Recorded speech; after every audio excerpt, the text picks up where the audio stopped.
मध्यकालीन भारत। तो प्रश्न आपका कौन सा है? 2615। फुतुहात फिरोजशाही किसने लिखी? फिरोज शाह तुगलक ने, अल बरूनी ने, कुतुबी ने, इब्न बतूता ने। तो प्रश्न क्या है? फुतुहात फिरोजशाही। तो ये किसने लिखी थी? तो ये लिखी थी फिरोज शाह तुगलक ने। तो ये सुल्तान ने लिखी थी कौन सी? फुतुहात फिरोजशाही। किसने? फिरोज शाह तुगलक के द्वारा।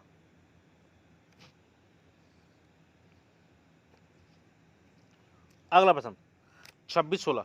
निम्नलिखित में से किसे संगीत राज का लेखक माना जाता है?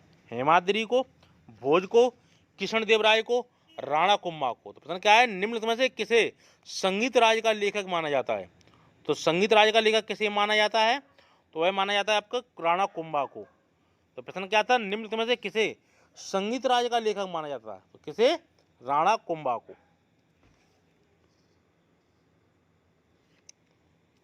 अगला प्रश्न, महाभारत का तेलुगु संस्करण किसने लिखा? नन्ना ने, नकियर ने, अख्तियर ने, तिरुवल्लुवर ने। तो प्रश्न क्या है? महाभारत का तेलुगु संस्करण किसने लिखा था? तो महाभारत का तेलुगु संस्करण लिखने वाला कौन था?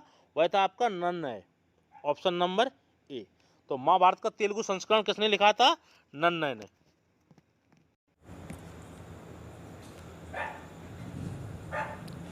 अगला प्रश्न 2618।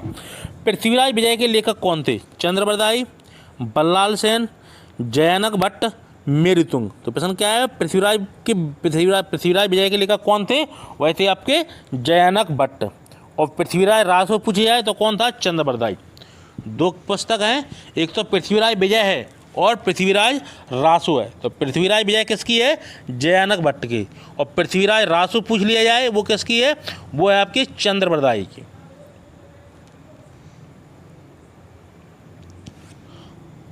अगला प्रश्न, संस्कृत स्रोतों से संग्रहित तिब्बती सिकंदरी का विषय था? आयुर्विज्ञान, ज्योतिष, संगीत, दर्शन। तो प्रश्न क्या है? संस्कृत स्रोतों से संग्रहित कौन तिब्बती सिकंदरी का विषय था? तो क्या विषय था इसका? इसका विषय था आपका आयुर्विज्ञान। तो संस्कृत स्रोतों से क्या हुआ था? संग्रहित पुस्तक कौन सी थी? तिब्बती सिकंदरी का विषय क्या था आपका? आयुर्विज्ञान।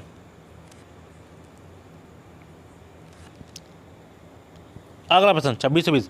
निम्नलिखित में से किस स्रोत से हमें सिंध का विस्तृत वृत्तांत प्राप्त होता है? तारीख फिरोज शाही, खजाइनुल फतूह, इंसाई मेहरू, चचनामा। तो प्रश्न क्या है? निम्नलिखित में से किस स्रोत से हमें सिंध का विस्तृत वृत्तांत प्राप्त होता है? तो किससे प्राप्त होता है? वह होता है आपके चचनामा से। तो प्रश्न क्या है?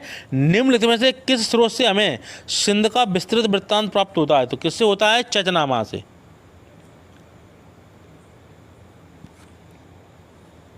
अगला प्रश्न 2621। निम्नलिखित में से किस सूफी संत ने चिंतामणि भट्ट की शुक्ल सप्तती का तूतीनामा नामक फारसी कृति में अनुवाद किया? शेख फरीदुद्दीन, शेख हमीदुद्दीन नागौरी, ख्वाजा जियाउद्दीन नक्शबी, ख्वाजा कुतुबुद्दीन बख्तियार काकी। तो प्रश्न क्या है? निम्नलिखित में से किस सूफी संत ने चिंतामणि भट्ट की शुक्ल सप्तती का तूतीनामा नामक फारसी कृति में अनुवाद किया? तो कौन सी वो थी? वह थी आपकी ख्वाजा जियाउद्दीन नक्शबी। तो प्रश्न आपका एक बार देख लीजिए क्या प्रश्न था? निम्नलिखित में से किस सूफी संत ने चिंतामणि भट्ट की कौन सी पुस्तक थी? शुक्ल सप्तती का तूतीनामा नामक फारसी कृति में अनुवाद किया? वह कौन सी थी? ख्वाजा जियाउद्दीन नक्शबी।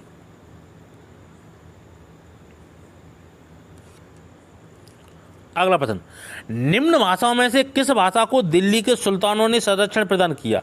तुर्की भाषा को, अरबी भाषा, फारसी भाषा, उर्दू भाषा। तो प्रश्न क्या है? निम्न भाषाओं में से किस भाषा को दिल्ली के सुल्तानों ने संरक्षण प्रदान किया था? वह कौन सी भाषा थी? वह थी आपकी फारसी भाषा। तो दिल्ली के सुल्तानों ने किस भाषा को संरक्षण प्रदान किया था? फारसी भाषा को। अगला प्रश्न, 12 मासा की रचना किसने की थी? इसामी ने, अमीर खुसरो ने, मलिक मोहम्मद जायसी ने या रस खान ने? तो प्रश्न क्या है?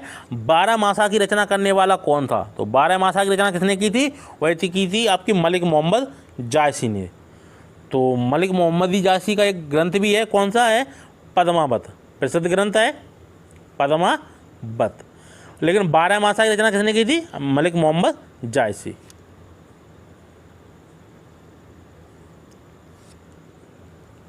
अगला प्रश्न, वाराणसी में रहकर 10 वर्षों तक संस्कृत एवं खगोल विद्या का अध्ययन करने वाला अरब कौन था? अमीर खुसरो, अल बरूनी, अल बिदादी, अल मसीर। तो प्रश्न क्या है? वाराणसी में रहकर 10 वर्षों तक संस्कृत एवं खगोल विद्या का अध्ययन करने वाला अरब कौन था? तो वह अरब कौन था? वह था आपका अल मसीर। तो प्रश्न क्या था? वाराणसी में रहकर 10 वर्षों तक संस्कृत एवं खगोल विद्या का अध्ययन करने वाला अरब कौन था? वह कौन था? अल मसीर। शाहनामा का लेखक कौन था? फिरदौसी, उत्वी, अलवर्नी, बरनी। तो प्रश्न क्या है? शाहनामा का लेखक कौन था? तो शाहनामा किसने लिखी थी?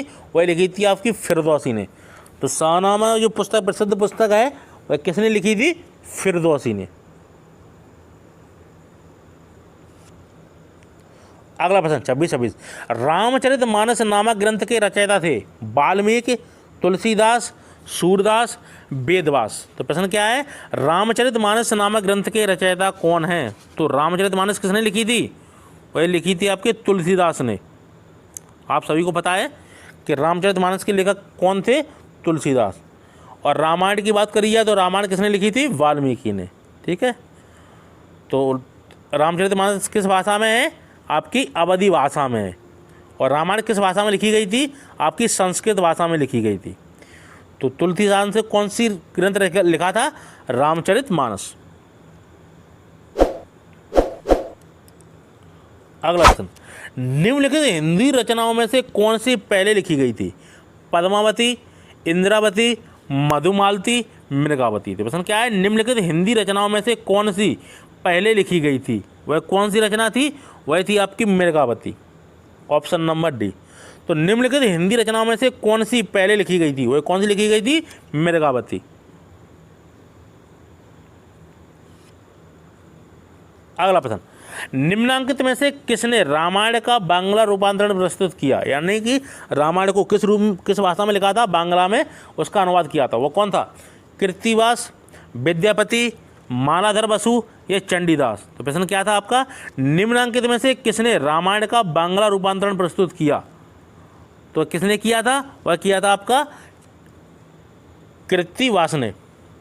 तो रामायण का बांग्ला रूपांतरण किसने किया था? कृत्तिवास ने।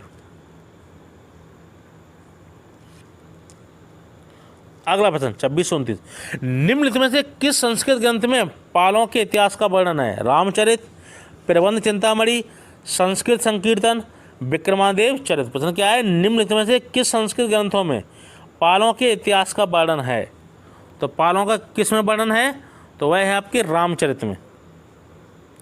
तो प्रश्न क्या था? निम्नलिखित में से किस संस्कृत ग्रंथ में पालों के इतिहास का वर्णन है? तो किसमें? आपके रामचरित में। अगला प्रश्न 2630 तूतीनामा किस संस्कृत ग्रंथ का फारसी अनुवाद है? शुक सप्तति का, रतिरायस्य का, लीलावती का, हितोपदेश का। तो प्रश्न क्या है? तूतीनामा किस संस्कृत ग्रंथ का फारसी अनुवाद है? तो किसका है तूतीनामा? यह है आपका शुक सप्तति का। तो शुक सप्तति का। तो तूतीनामा किस संस्कृत ग्रंथ का फारसी अनुवाद है? नंबर ए, शुक सप्तति।